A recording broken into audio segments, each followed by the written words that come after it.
ખબર નહીં કેટલા આવે છે બ્રેકઅપ ટ્રોમા વાળા. 6 વર્ષ પહેલા બ્રેકઅપ થયું હતું. 6 વર્ષ પહેલા બ્રેકઅપ થયું હતું. અત્યારે તે 12th માં છે. તેનું ટ્રોમા ચાલી રહ્યું છે. તમારી સમસ્યા કહું શું છે? તમારા જીવનમાં કંઈ પણ સહજ નથી. સંબંધો પણ સહજ નથી બનતા. તમે સંબંધો પણ વિચારીને બનાવો છો. તમે સંબંધો પણ કહો છો ઓકે યસ. અરે આ બધી વસ્તુઓ એવી હોય છે જે સહજ બને છે, આપોઆપ સ્વયંભૂ બને છે, સ્પોન્ટેનિયસલી બને છે. આ વસ્તુ સુંદર ત્યારે જ હોય છે જ્યારે તમને ખબર પણ ન પડે અને બની જાય. પણ તમે સંબંધો બનાવો છો મહોર લગાવીને. કહો છો કાલ સુધી તે મારી ગર્લફ્રેન્ડ હતી, કાલ સુધી ગર્લફ્રેન્ડ નહોતી, આજે તે મારી ગર્લફ્રેન્ડ થઈ ગઈ છે. કેમ? મેં મહોર લગાવી દીધી. મહોર લગાવ્યાથી 1 સેકન્ડ પહેલા પણ તે મારી ગર્લફ્રેન્ડ નહોતી.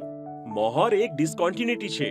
આ ડિસકોન્ટિન્યુઅસ કાર્યો સારા નથી હોતા. કાલ સુધી આપણો સંબંધ હતો, આજે આપણો સંબંધ નથી. આ કયો સંબંધ છે જે અચાનક તૂટી શકે છે? કયો સંબંધ છે આ?